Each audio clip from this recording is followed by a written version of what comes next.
जोहार, मैं Lakshmi Oraon, Jharkhand M7 news में आपका स्वागत है। आप किस ज़िले से हैं, हमें कमेंट करके बताएं ताकि हम आपके ज़िले के खबरों को भी बता सकें। चलिए आज की सभी बड़ी खबरों को जान लेते हैं। 1.5 लाख की आबादी पर सिर्फ एक वैक्सीनेशन सेंटर, टीका के लिए जूझ रहे ग्रामीण। सरिया प्रखंड की 1.5 लाख की आबादी के लिए सिर्फ एक वैक्सीनेशन सेंटर सरिया प्राथमिक स्वास्थ्य केंद्र में बनाया गया है। लिहाजा इस वैक्सीनेशन सेंटर पर वैक्सीन लेने वालों की भीड़ उमड़ रही है।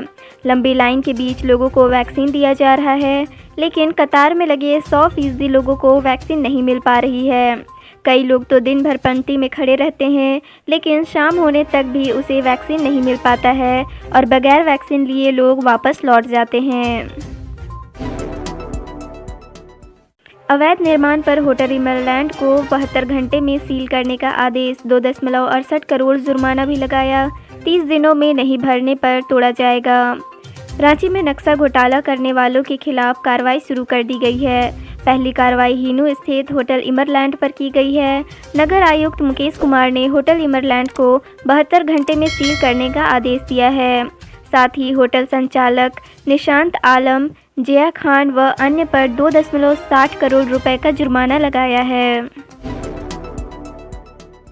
साइबर क्राइम का बदला अंदाज। अब केबीसी में 25 लाख की लॉटरी लगने का मैसेज भेजकर कर रहे हैं ठगी, रहे सावधान। साइबर क्रिमिनल्स लोगों को अपनी चुंगल में फंसाने के लिए तरह तरह का हथकंडा अपना रहे हैं। पहले तो मोबाइल फ़ोन पर एटीएम, बैंक खाते से जुड़े सवाल करते थे, लेकिन यह तरीका बदलकर दूसरे माध्यम से लोगों को शिकार बनाना चाह रहे हैं। साइबर क्रिमिनल व्हाट्सएप के माध्यम से मैसेज भेजकर रियलिटी शो कौन बनेगा करोड़पति का हवाला देकर लॉटरी लग जाने का मैसेज और ऑडियो क्लिप भेजकर लोगों से ठगी कर रहे हैं। कांग्रेस हमलावर रामेश्वर बोले, कन्फेशन फंसाने को भी किया जाता है, पुलिस के सामने इसका मतलब नहीं।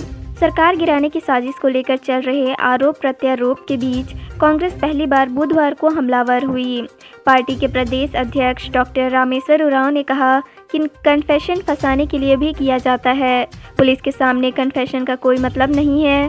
कन्फेशन मजिस्ट्रेट के सामने होता है।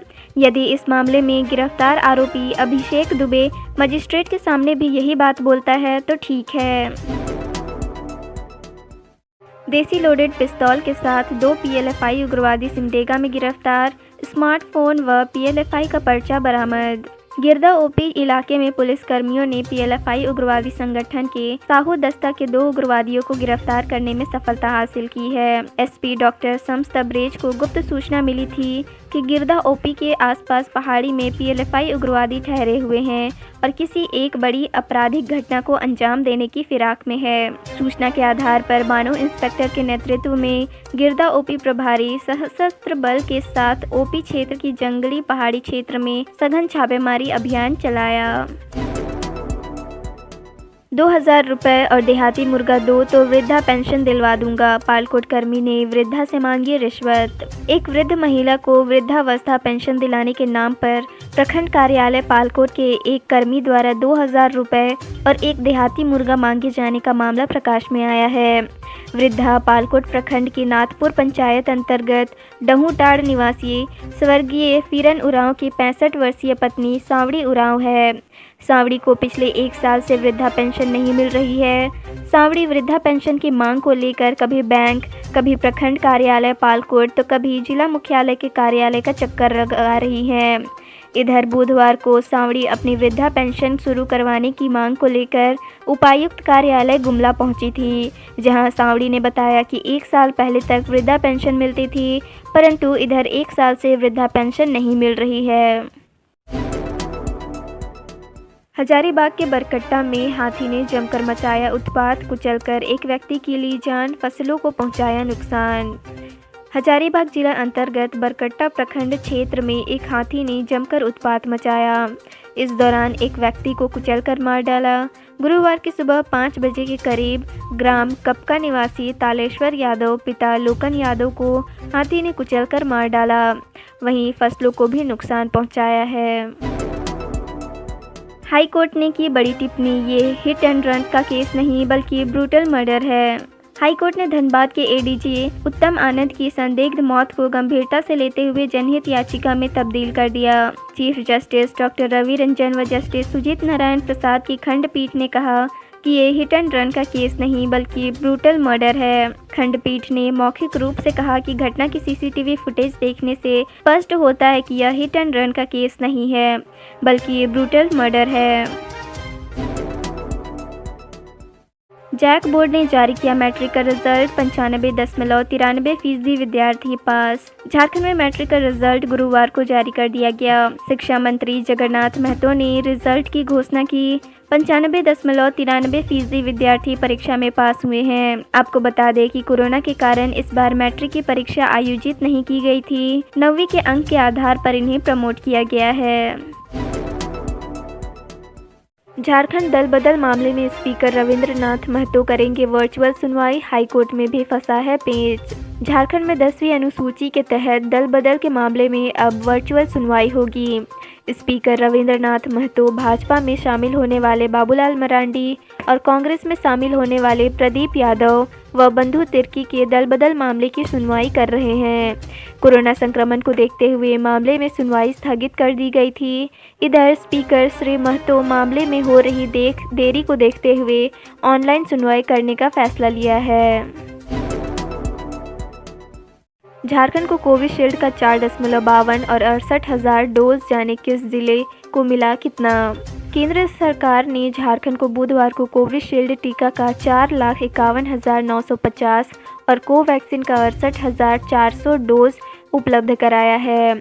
टीका उपलब्ध होने के बाद स्वास्थ्य विभाग ने इसे जिलों को आवंटित कर दिया है। बिरसा मुंडा एयरपोर्ट पर बुधवार को हैदराबाद से 14 बॉक्स में कोवैक्सीन व मुंबई से 38 बॉक्स में कोविशील्ड का टीका आया।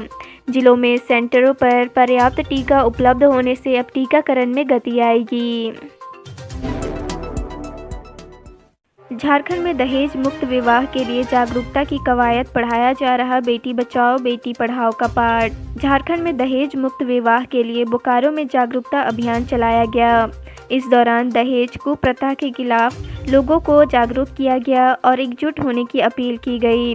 इस दौरान बेटी बचाओ और बेटी पढ़ाओ का पाठ पढ़ाया गया। लातेहार में कस्तूरबा व नवोदय विद्यालय को जोड़ने वाली सड़क का नामो निशान मिटा, बारिश में चलना हुआ दूभर। लातेहार जिला मुख्यालय से जवाहर नवोदय विद्यालय एवं कस्तूरबा गांधी आवासीय विद्यालय समेत दर्जनों गांव को जोड़ने वाली बाजकुम मनुन चुट्टाक सड़क का नामो निशान मिट गया है। अगर यह कहा जाए कि सड़क अपनी अस्तित्व खो चुकी है तो गलत नहीं होगा। सड़क देखने से यह कतई अंदाज़ा नहीं लगाया जा सकता कि कभी काली सड़क थी। इस सड़क पर बारिश में चलना दूभर हो जाता है।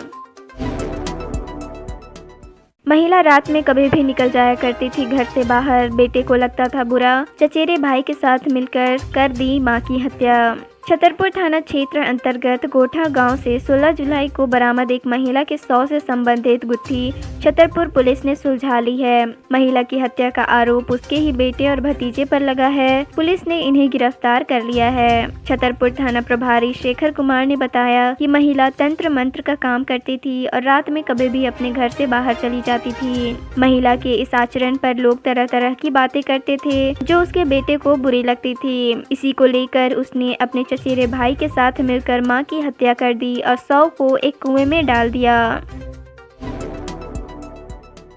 पश्चिमी सिंहभूम में अब हर दिन करीब 39 लाख लीटर तैयार होगा ऑक्सीजन। सदर हॉस्पिटल में बना पीएसए प्लांट। कोरोना से संभावित तीसरी लहर को मात देने के लिए पश्चिमी सिंहभूम जिले में प्रति मिनट 2666 लीटर ऑक्सीजन तैयार होगा, यानी प्रत्येक घंटे जिले में 1.60 लाख लीटर ऑक्सीजन गैस बनेगा। ऐसे में प्रत्येक दिन जिले में 38.50 लाख लीटर ऑक्सीजन तैयार होगा। दरअसल कोरोना की तीसरी लहर से जिला वासियों को सुरक्षित रखने के साथ ही संक्रमण को हराने के लिए जीवन रक्षक के तौर पर ऑक्सीजन को ढाल बनाने के उद्देश्य से जिला मुख्यालय चाईबासा स्थित सदर अस्पताल के अलावा जिले के मनोहरपुर व कुमारडुंगी प्रखंड के प्रधानमंत्री हेल्थ केयर फंड से 500 LPM क्षमता वाले pressure swing adaption oxygen plant बन रहा है। इससे प्रति 1 मिनट में 1500 लीटर ऑक्सीजन बनाया जाएगा। पावरोटी खाने की लालच में 12 साल के बेटे ने 1 रुपए चुराए, पिता ने खौलते पानी में बेटे का दोनों हाथ डाला, काटने पड़ सकते हैं दोनों पंजे। एक बच्चे की छोटी सी भूल के लिए क्रूर पिता ने ऐसी सजा दी कि उसे जिंदगी भर अपाहिज बनकर रहना होगा। पश्चिमी सिंहभूम जिले के छिकपानी में लुगुन साई गांव निवासी 12 साल के बुधराम को पावरोटी खाने की इच्छा थी। लालच में उसने पिता चिंता बोय पाई की जेब से 1 रुपए चुरा लिए। इसकी जानकारी पिता को लगी तो पहले उसने जमकर पिटाई की और गुस्से में खौलते पानी में बेटे का दोनों हाथ डाल दिया। इससे बुधराम बुरी तरह जल गया था। उसने बेटे का इलाज गांव के ही डॉक्टर से कराया। प्रदेश की 61.2% आबादी में ही डेवलप हो पाई कोरोना की एंटीबॉडीज, ICMR की सीरो सर्वे रिपोर्ट में हुआ खुलासा। कोरोना की दूसरी लहर से राहत मिलते ही अब तीसरी लहर का खतरा बढ़ गया है। झारखंड सरकार भी इसकी तैयारी में जुट गई है। इस बीच भारतीय आयुर्विज्ञान अनुसंधान परिषद की ओर से नई रिपोर्ट जारी की गई है। पिछले महीने करवाए गए सीरो सर्वे की रिपोर्ट के मुताबिक राज्य की 32% आबादी को भी खतरा है। मात्र 61.2% आबादी में कोविड के खिलाफ एंटीबॉडी बनी है। रायडी की युवती का अश्लील वीडियो बनाकर वायरल किया, अब केस उठाने के लिए दे रहा धमकी। रायडी प्रखंड की एक युवती का अश्लील वीडियो बनाकर सोशल मीडिया में वायरल कर ब्लैकमेल करने का मामला प्रकाश में आया है। इस संबंध में पीड़िता ने गुमला महिला थाना में लिखित आवेदन सौंपकर आरोपी के खिलाफ प्राथमिकी दर्ज कराई है। पीड़िता ने दर्ज केस में कहा है कि पालकोट थाना के चैनपुर कैंबा गांव निवासी अमित सिंह वर्ष 2017 में उसके साथ दुष्कर्म किया। जब मैंने थाने में केस की तो अब केस उठाने की धमकी दे रहा है। युवक ने मेरा अश्लील वीडियो भी गलत तरीके से बना लिया है। अब केस उठाने के लिए ब्लैकमेल कर रहा है। इस मामले में पुलिस ने केस दर्ज कर आरोपी की गिरफ्तारी के लिए अभियान चला रही है। सिसई में अवैध तरीके से चल रहा था 3 लकड़ी टिम्बर, 1 मिल संचालक व 2 मजदूरों की गिरफ्तारी। वन विभाग गुमला द्वारा बुधवार को गुप्त सूचना के आधार पर प्रखंड के बघनी गांव में चल रहे अवैध लकड़ी टिम्बर व लकड़ी कारोबारियों के विरुद्ध बड़ी कार्रवाई करते हुए लाखों रुपए की इमारती लकड़ी चिराई की 3 मशीन के साथ 3 लोगों को गिरफ्तार किया है। जानकारी के अनुसार वन विभाग को गुप्त सूचना मिली थी कि बघनी के 3 घरों में अवैध रूप से आरा मशीन लगाकर इमारती लकड़ी का अवैध कारोबार चल रहा है। वन विभाग की टीम ने छापेमारी में लकड़ी चिराई करने वाले मजदूर रायडी निवासी पप्पू कुजूर, बघनी निवासी मसरून अंसारी व मिल संचालक जुल्फान अंसारी को गिरफ्तार किया है। उत्तर प्रदेश में हत्या कर फरार इनामी अभियुक्त कुड़ू से गिरफ्तार, रखा गया था 10,000 का इनाम। उत्तर प्रदेश के चुनार थाना क्षेत्र के ईंट भट्टा में 4 साल पहले महिला की हत्या कर फरार हुए अभियुक्त को उत्तर प्रदेश की पुलिस ने कुड़ू पुलिस के सहयोग से गिरफ्तार कर उत्तर प्रदेश ले गई। बताया जाता है कि उत्तर प्रदेश के मिर्ज़ापुर जिले के चुनार थाना क्षेत्र के ईंट भट्टा में साल 2017 गुमला जिले के नंदी गांव निवासी महेश्वरी देवी की हत्या कर दी गई थी। पुलिस की जांच में पता चला था कि महिला महेश्वरी देवी को पहले शराब पिलाया गया, उसके बाद गला दबाकर हत्या करने के बाद साक्ष्य छिपाने के उद्देश्य से चेहरे को पत्थर से कुचल दिया गया था।